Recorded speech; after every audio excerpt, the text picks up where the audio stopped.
Ce nouveau règlement Le Mans Hypercar va permettre à Peugeot Sport et au design de la marque de collaborer. Comment est-ce que vous le percevez ?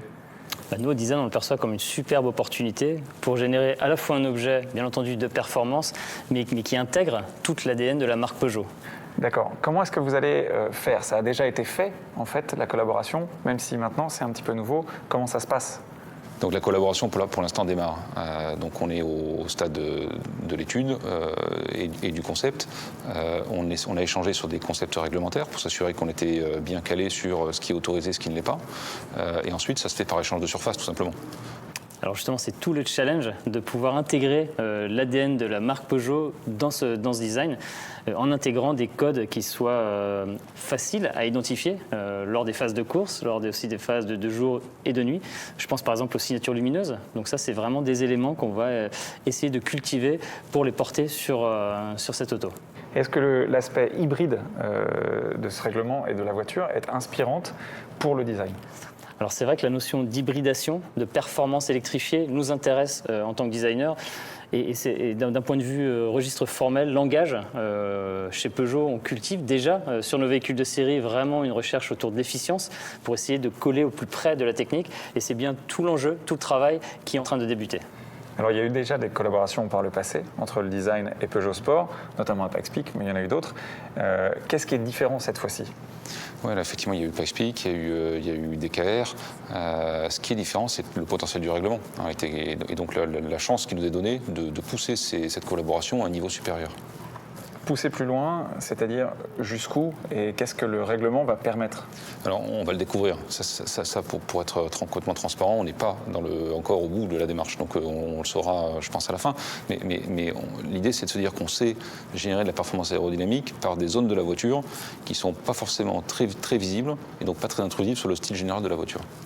Donc, ça va vous laisser de la liberté à vous de pouvoir faire le dessus de la voiture un petit peu comme vous le souhaitez. Exactement, pour faire à la fois un objet de performance et un objet qui porte les valeurs de la marque Peugeot. Mathias, depuis quelques minutes, en fait, je regarde aussi derrière toi. Est-ce que tu peux nous parler de ces sketchs ou de ces esquisses ? Qu'est-ce que c'est exactement ? Ces premières esquisses, ce sont les premières intentions, en tout cas venant du design, pour essayer justement de regarder quels sont les éléments forts, en tout cas qu'on aimerait porter sur ce véhicule. Donc c'est ce qu'on appelle un avant-projet. Exactement, là nous sommes vraiment dans la phase de construction du projet, donc dans cette phase d'avant-projet. Et on recherche l'objet le plus identifiable possible, le plus symbolique possible. Et tu vas me dire si je me trompe, peut-être, mais j'ai l'impression de reconnaître quelque chose à l'arrière de la voiture. Il n'y a pas un petit trait de 905 par là ? Il y a des objets qui sont légendaires et voilà, on essaie de retrouver en tout cas des codes qui ont construit l'univers sportif de Peugeot, qu'on essaie d'intégrer aussi dans ce véhicule.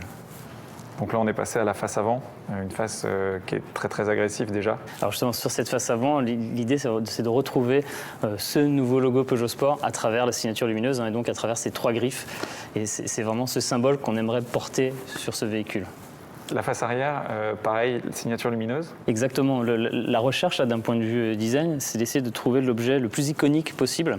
Et notre signature lumineuse, naturellement, en fait partie. Et je pense aux trois griffes, qui sont un code que l'on retrouve déjà sur nos véhicules de production, mais qu'on aimerait en tout cas porter sur ce véhicule. Au-delà des signatures lumineuses, il y a vraiment une recherche de fond sur cette notion d'efficience et comment cette efficience va se traduire en langage formel pour à la fois avoir un véhicule qui soit le plus sculpté possible et encore une fois le plus iconique à travers sa silhouette. Donc pour nous, maintenant, la difficulté va être d'intégrer cette vision-là dans nos formes aérodynamiques, assurer les besoins fonctionnels qu'on a en refroidissement, de frein, de radiateur, ainsi de suite. Le premier objectif, lors de ces premiers traits de crayon, c'est quoi ? Alors, le premier objectif, c'est de sublimer la performance vue par Peugeot au travers d'une silhouette qui reste iconique, mais aussi élégante, athlétique, et c'est tout le travail qui est en cours avec les équipes design. Sur ce projet, donc c'est vraiment une toute petite équipe, à la fois de designers, de modeleurs 3D, qui travaillent dessus et qui commencent à dessiner l'objet et à modéliser en 3D ce véhicule.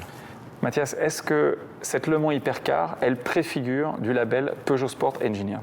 J'ai envie de dire que cette Le Mans Hypercar porte toutes les valeurs d'efficience et de performance qui sont naturellement dans les gènes de Peugeot Sport Engineered pour découvrir ce nouveau logo Peugeot Sport au Mans, derrière notre lion emblématique.